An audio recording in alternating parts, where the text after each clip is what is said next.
Hello, this week on the show, we take a look through the history of drag We have a look about netball in Australia. and the rise and fall of Telltale Games. Hi everyone, welcome back to Back in a Bit. I am your host, Lauren Devine. And I'm Cody Mapson-Lowe. How are you, Cody? I'm very good, how are you? I'm good. How was your semester break? Yeah, it was alright. Got up to a lot of uni work, As everybody does. Wasn't too much of a break. We were doing editing of a short film. Interesting. Yeah, so I think we got a lot done. Jess over here helped out. She's the director on it, so me and her were doing Big the top director's director. cut. That's me. Yeah.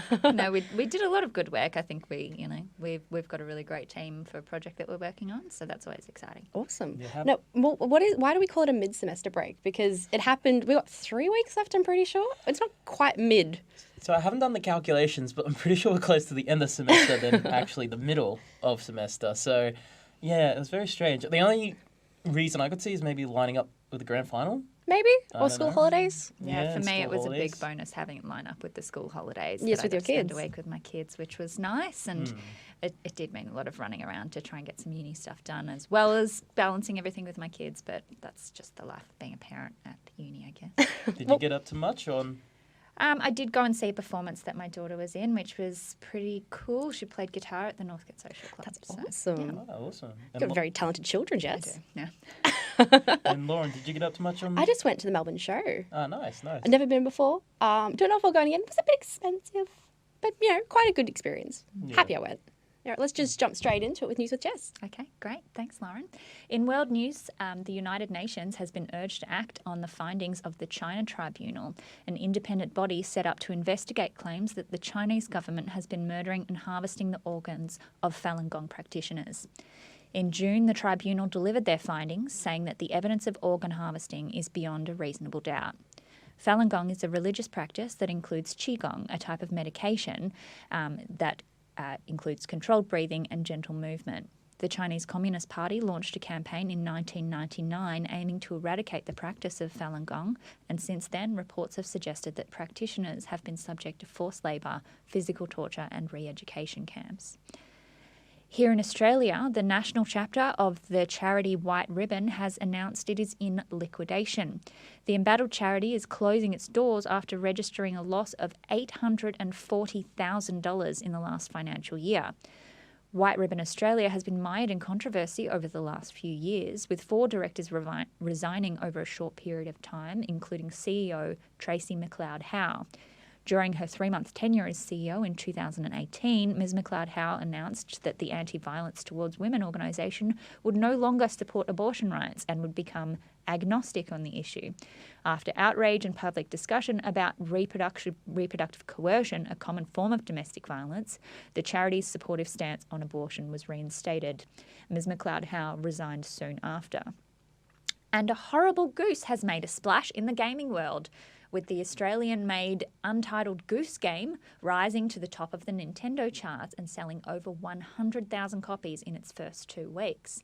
The game has been described as a cross between Goat Simulator and Hitman, and has players honking around a sleepy village as a terrible goose who must fulfill his objectives by completing tasks like putting a rake in a lake and making an old man fall on his bottom.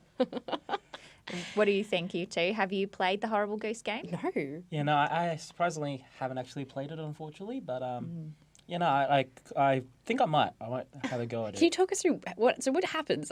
It just looks kind of Yeah, simple, so but it's it a cross looks between Hitman. So Hitman was sort of a strategy game where you had to sneak around and murder people. But with this, you're just a terrible goose. So instead of murdering people, you're doing things like you have to sneak around so that no one can seize you and sneak up behind a farmer who's playing a harmonica and pull his chair out from under him so he falls on his bottom. And then you can steal his harmonica and run away with it. And because you're a goose, you can honk with the harmonica in your mouth and it goes, ah! Hilarious. Now, you say it's an Australian game developer. yeah. I think that's really awesome, Australian games, as a video game fan, Australian games can sometimes be, forgotten or not make much of a splash. So it's really cool to see an Australian game developer, especially in the world of video games now, where multi-million-dollar projects and hundreds to close to 1,000 sometimes employees at one company at a time. It's really cool to see, this game just Yeah, and burst we're onto making the a scene. local splash. as well. They're based in Fitzroy, and they actually featured this game at my favourite video games bar, which is on Smith Street. It's called SK Bar, and they just do a lot of sort of independent games that they feature each week, and you can just go in and play them for free while you have a beer. Oh, awesome. Yeah, so check it out. Well, thank you for the news. You're going to stick around for a little bit, yeah? A little bit today, yeah, that's right. We have a 'cause bit we've of a got discussion coming up later on. Yeah, about the history of drag. Oh, but first, make sure you can have any say that you want on any games that we bring up or any topics on our socials, Facebook, Instagram, and Twitter. And you can always watch this episode as well as past episodes on our YouTube channel, Upstart Magazine. Now, like we said, this week we're going to go and look into all things drag. Our favourite news reporter, Jess, is going to take us through the facts. This week saw a new chapter in one of TV's hottest franchises, RuPaul's Drag Race UK. And that's not all. One of the world's biggest reality TV franchises, RuPaul's Drag Race, is headed to Australia in 2020. Details are scarce on the ground so far about what the format's going to look like. We know that RuPaul and his sidekick, Michelle Visage, have been travelling to the UK to host the show over there, but we don't know what's going to happen over here yet. But where did this all start? Drag is definitely not a new invention. Let's have a look. We can trace the art of drag as far back as 500 BC in ancient Greece. The reason that men dressed up as women in theatre was good old-fashioned sexism. Women weren't allowed to perform. Add a dose of good old-fashioned misogyny and you have comments from Plato and Socrates saying that men were degrading themselves by dressing as women.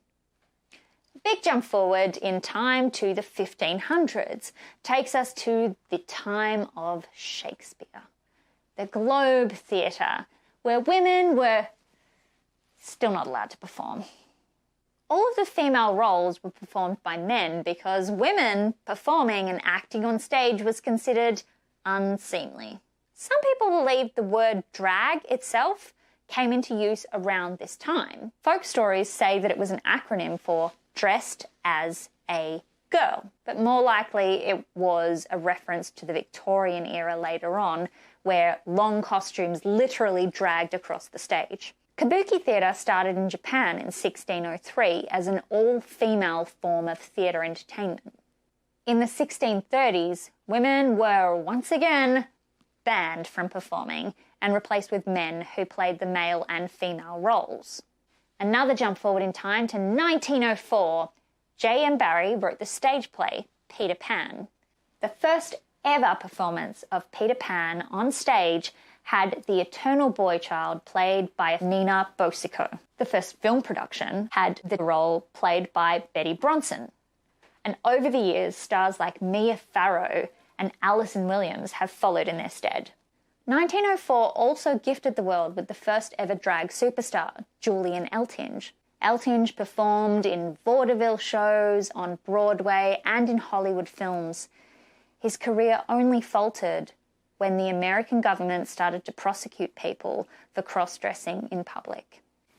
In America, from 1950 to 1969, the fear of communism affected the queer community profoundly.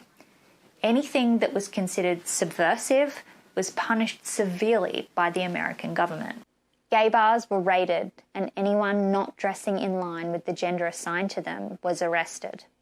On June 28, 1969, the police raided a gay bar owned by the mafia called the Stonewall Inn. The community inside fought back. The incident became known as the Stonewall Riots.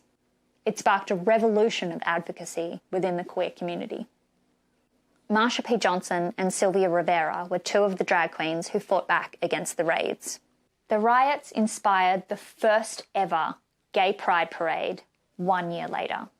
The freedom that came along with the acceptance of queer culture brought us the delightfully androgynous David Bowie, the cult classic The Rocky Horror Picture Show, and the sweet transvestite Frankenfurter, as well as the films of John Waters like Pink Flamingos and Hairspray starring his muse Divine. Divine's look later went on to inspire the villainous Ursula from Disney's The Little Mermaid. Drag queens were also instrumental in raising money, support and awareness for people affected by the HIV/AIDS crisis in the 80s. In 1994, the Australian film The Adventures of Priscilla, Queen of the Desert was released, shining a light on the culture of Australian drag. It's impossible to mention all of the amazing performers who have been inspired by the art of drag. But there's one queen who we simply can't leave out, and that is RuPaul. RuPaul Charles first rose to fame as a dancing extra in the music video for the B-52's hit Love Shack in 1989. Since then, he's appeared in movies, TV shows, and drag conventions around the world. When RuPaul's Drag Race started in 2008, the world of drag performance changed forever.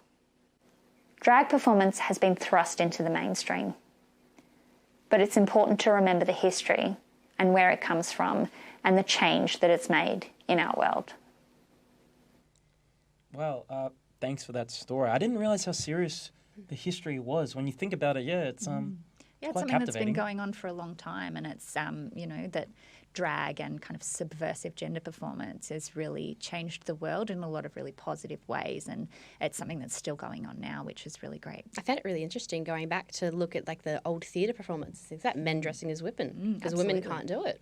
Yeah, they're not allowed. No, Okay. it's Yeah, I think it's really great actually that we see that really long history of, that culturally we've seen that the idea of being feminine is one of the worst things that you can be. Whether you're a man or a woman, being feminine is not ideal in a cultural context. And now we've kind of taken that with drag and we've flipped it and we're using it, we see this sort of in the queer community, but in the community in a wider sense now as well, that we're using drag and performance to break down those kind of cultural preconceptions.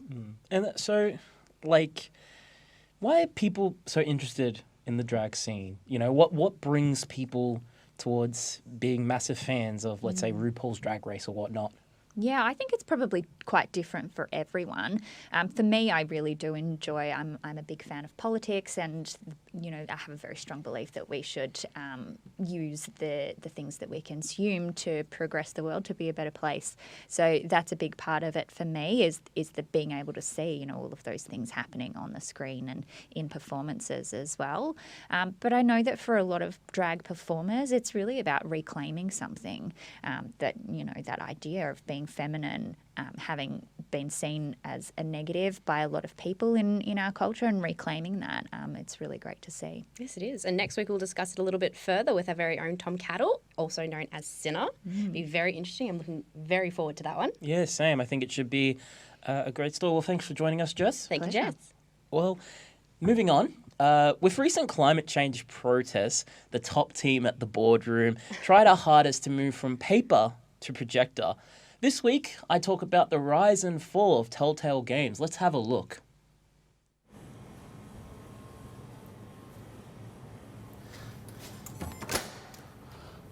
Sorry, I'm late.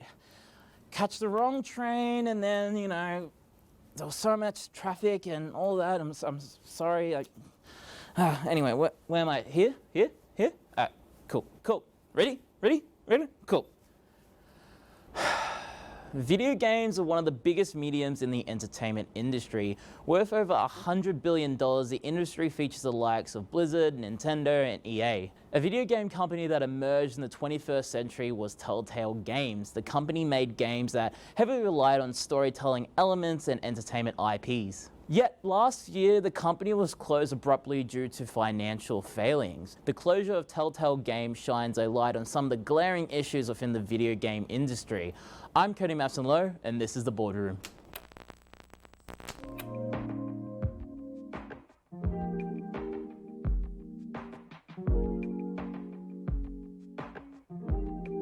Telltale Games was founded in 2004 with early games in its history focusing on episodic games and slightly lesser known IPs. The company gained critical success due to their games The Walking Dead and The Wolf Among Us. With a focus on narrative and quick time events, they found a niche within the video game audience. With more success came the ability to work with different IPs such as Borderlands, Game of Thrones, Minecraft, Guardians of the Galaxy, and Batman. It seemed like the company was doing well with around 2 to 4 projects happening at a time, and over 200 people employed, yet people in the company knew of the many underlying issues that would force its closure. In an article written by The Verge, former employees told of how the company functioned. One former employee said that a lot of us believed in the company and tried desperately to turn the ship around, but the inertia of poor decision making from the top was too much to overcome. Another former employee told The Verge that the business model was make an expensive deal with an IP holder, aim for an unrealistic deadline that forced us to rush production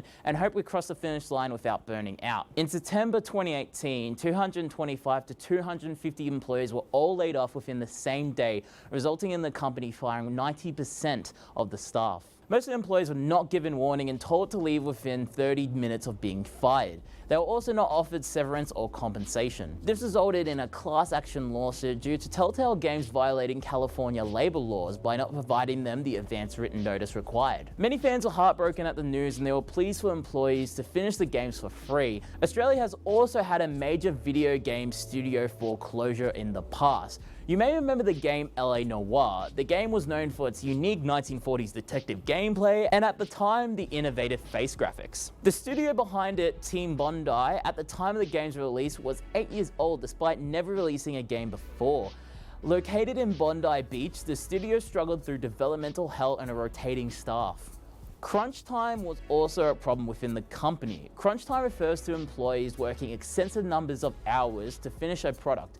A lot of times this would be for the same pay rate and at times forced onto employees by management. A former Team Bondi employee told IGN Australia that there was simply an expectation that you'd work overtime and weekends. We were looked at as a disposable resource basically. Another former employee also shared why they left the company. I received reprimand for conduct and punctuality for being 15 minutes late to work. I arrived at 9:15 a.m. despite the fact that I had only left work around 3:15 a.m. the same day and paid for my own taxi home. I never would have thought you could put a sweatshop in the Sydney CBD. So what of Telltale Games? Well, despite the closure in 2019, LCG Entertainment acquired several Telltale assets and properties. In August of 2019, they relaunched using the Telltale game name. The company will continue to make the same games they were working on as well as newer properties, yet there is already controversy amongst former Telltale employees. Others also feel that LCG Entertainment shouldn't make a profit when many former employees are still owed wages. But will there be a change to the video game industry? Probably not. While many of these stories do come out, the industry doesn't seem to want to fix it.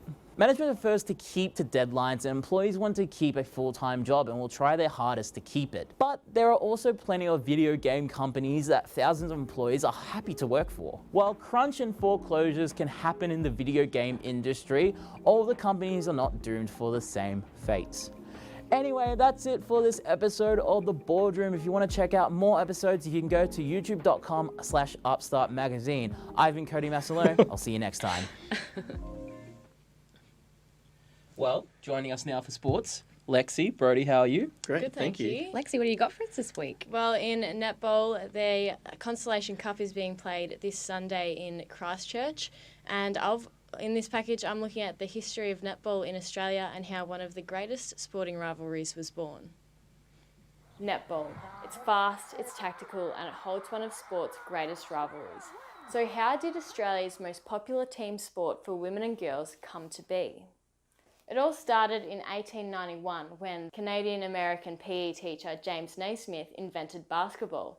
You might be thinking, oh yeah, like netball and basketball are really similar sports. That's because in 1895, Naismith sent a copy of the rules to a New Orleans PE teacher, Clara Bear. He provided a diagram with dotted lines that said, these players might want to stick in this area here, here and here, while those ones they can go over there. However, Bear read his diagram literally, and she saw it as you can only restrict players to certain zones on the court. So in 1899, her misinterpretation became an official rule of women's basketball, or what we now know it as netball. Some sources suggest that when the women's game reached the British Empire, that because the women's clothing hindered their ability to move freely, that they adapted the game to limit running and completely eliminate dribbling. Netball came to Australia at the turn of the 20th century, and in 1938, Australia and New Zealand played the first international netball match, with Australia winning 40-11. Due to complications of playing under different rules, representatives from various countries came together in 1960 in Sri Lanka. At their meeting, they established the International Federation for Women's Basketball and Netball, and they decided to hold a World Championship tournament every 4 years, starting in Eastbourne, England in 1963. The Australian team, captained by Joyce Brown, became the tournament's inaugural winners, but it didn't come without controversy. Australia defeated New Zealand by a single goal, but according to New Zealand's captain Lois Muir, the Aussies did the dirty. With time running out, the Kiwis were a goal down, and on their throw-in, an Australian rolled the ball out of court, and being outdoors, it just kept on rolling and rolling and rolling and rolling. It denied the Kiwis their chance to win their first World Championship, but a rivalry was born. Australia and New Zealand have faced off at the World Champs 17 times, and in that time, Australia have scored exactly 762 goals against New Zealand, and New Zealand have scored 761 goals against Australia. They literally can't be separated, except for the part where Australia's won 11 World Cups and New Zealand's won 5, but you know, who's counting? The two sides have endured some epic clashes over the years, including the 1999 World Cup final, the 2010 Commonwealth Games final, which was sent into double overtime, being the longest netball game in international history, and the 2011 World Cup, where the Aussies won by a single goal in overtime. In 2019, the Diamonds were looking for their 4th consecutive World Cup title. They were also searching for redemption after losing to England by a single goal in the 2018 Commonwealth Games final. That one really hurt. It's okay, we gotta be losers sometimes. But anyway, New Zealand didn't even medal, so they were actually probably feeling a lot worse than I was, to be honest. Under a new coach and with some of their biggest legends returning, the Silver Ferns rebuilt, while the Australians refreshed their side with youth. Once again, the two teams found themselves in the final of a Netball World Cup, and this time it was the Silver Ferns who delivered by one heartbreaking goal. And that ball just kept rolling and rolling I know. and rolling. Australia has a history of rolls, you know. Jeez, Lexie, are you still so devastated? Yeah, look, if I think about it too much, you know, it hurts a little bit, but I was actually okay for the World Cup because I could see it coming. But yeah, the Com Games, that one hurt. Yeah. Well, Netball news, what do you have for us this week? As again, the Constellation Cup is being played this Sunday in Christchurch in New Zealand. So the Constellation Cup is a 4-game series. 2 games played in New Zealand, the other 2 are played in Australia, being Sydney and Perth. And so Australia's won that 8 out of 9 times since 2010. Go us. So I'm hoping that we can get a bit of World Cup redemption and stick it to the Kiwis. Absolutely. we'll take it, hopefully. What else is going on in the sporting world? All right, big couple of days in tennis for the Australians, but unfortunately with the wrong endings. So Djokovic has beaten Australians Millman in the Japan Open final 6-2, 6-3. So not quite the result Millman wanted, but a good job to get there. And non-Australian, but TM has beaten Tsitsipas in the Chinese Open final 3-6, 6-4, 6-1. It's good to see Tsitsipas find some kind of form again before, or even though he didn't win, but still find it.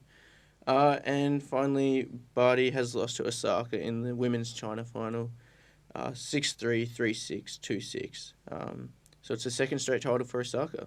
But, seems like, unfortunately, Ash Barty struggling a bit there. Struggling, but she still made it to the final. And Still did quite well. Yeah, she still beat 2 top 10 players on her way there, being Petra Kvitova, ranked number 7, Kiki Bertens, who's number 8. And that to beat Kiki, it went right down to the wire in a tiebreaker. So she's still performing really well. I think it points to the fact that it's really tight in the top 10 for the women's side of the draw. Doesn't seem like there's any real strong leader or standout or anyone who's quite dominating that top 10 as there is in the men's side. Which makes it a really good games to watch. Yeah, exactly. Yeah, you never know what's going to happen there, so it's good to see. Yeah, and it's really easy to forget how young Ash Barty really is when you think about it. Yeah, and as well as Osaka, so they're both young guns taking up the top 4, and Ash she took a break for cricket, and has come back. So I think she's doing pretty well for herself. Well, speaking about cricket, Brady, what do you got? So the Australian women's team are absolutely destroying Sri Lanka at the moment. There's a 3-0 series win, and Alyssa Healy hit 148 of 61 balls, which is a world record for the women. So it's a pretty big day for the Aussies in tennis. It's really good.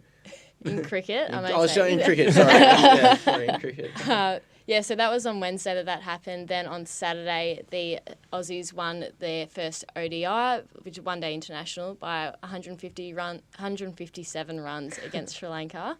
The second one starts in about an hour. That's going to be played in Brisbane, but the Sri Lankan bowlers, they haven't had much luck this series, so they've gone and tried some different tactics. They've said that they've been practicing the Mankad dismissal in training, which is where you run out the non-striker if they decide to pass the crease. It's quite a sneaky move they got going there. Yeah. It's pretty sneaky, but I mean, it's within the rules. You know, it happened a couple of months back in the men's, and there was a fair bit of controversy, but... Do what you got to do, I think. think. If you want to win, you got to do what you got to do. Well, what else is happening in the sporting world? So what's happening with NFL, Brody? Yeah, so over in the NFL, the Pittsburgh Steelers are facing a bit of trouble after this week. They've already lost Roethlisberger this season, and today their backup quarterback, Kyle Rudolph, was knocked out in an overtime loss to Baltimore. He took a kind of shocking hit to the head. You know, it was clean, but just unfortunate the way it happened. And in other news, the Patriots remaining undefeated. They've improved to 5-0, and Tom Brady just continues to dominate the way he has for so many years now. But this year it's with a lot of help from the defense. So led by the twins, Devin and Jason McCourty. Devin McCourty's had 4 interceptions through 5 games, and today Jason added 1 as well. And then up front, they've racked up 28 sacks through 5 games, which is just crazy. And they've actually led by Jamie Collins, who was a Patriot a couple of seasons ago, then let go, and they've brought him back, and now he's just really leading the middle of the field for him. So it's really good to see. Yeah, that's a good comeback story. That's it. And speaking of comeback stories, Deshaun Watson coming back from an ACL injury, 5 touchdowns and 0 interceptions today, really big. And also another comeback, Teddy Bridgewater replacing Drew Brees for the Saints, coming back from an ACL. So he's kept them at 4-1 through 4 touchdowns today. So really good to see him playing at like a starter level again, especially against one of the tougher defenses in Tampa Bay. Yeah, it happens a lot of NFL where you just go, oh yeah, that guy, I remember that guy. What happened That's to him? Oh, injury. Oh, okay. Yeah, you know, you can have so many injuries like back to back. You miss 2-3 seasons, so to come back like Bridgewater has done is really, really impressive. And finally, Carolina improved 4-1 on the back of Christian McCaffrey. So I know you have him on fantasy teams. I and do. I do as well. I do. It's good days for us with him putting up so many yards. And they've also got rookie quarterback Kyle Allen in as well, replacing Cam Newton, who's injured. But to keep 4-1 the way they have is really impressive. Yeah, there seems to be a lot of newer quarterbacks this season. That's Murray, Minshew. You've also got what's his name? Danny Dimes. That's it. Yeah, that's it. There's a lot in. I think it was something like almost half the league has quarterbacks under 27, which is numbers the league hasn't seen for years now. Yeah. So really good. And then the NRL Grand Final last night, the Roosters defeated the Raiders 14-8 on the back of some controversy. Yeah. Not sure about you guys, but I don't know a lot about the rules of rugby. So but all I saw was that means something. I don't know. But then apparently he changed his mind. So all right, let's just look into this for next again. week, shall we? We'll find out what was going on, and then we'll look into it next We'll week. find somebody on campus that hopefully is a Who knows NRL what's going expert. on? Yeah, well, that's all time we've got today. Thanks for having us, guys. Thanks for coming in. joining. Well, you can catch us next week. Hopefully, we'll have some awesome stories like we did this week. I really like the history of drag. Absolutely. We'll talk some more about that next week with Tom Cattle. Yeah.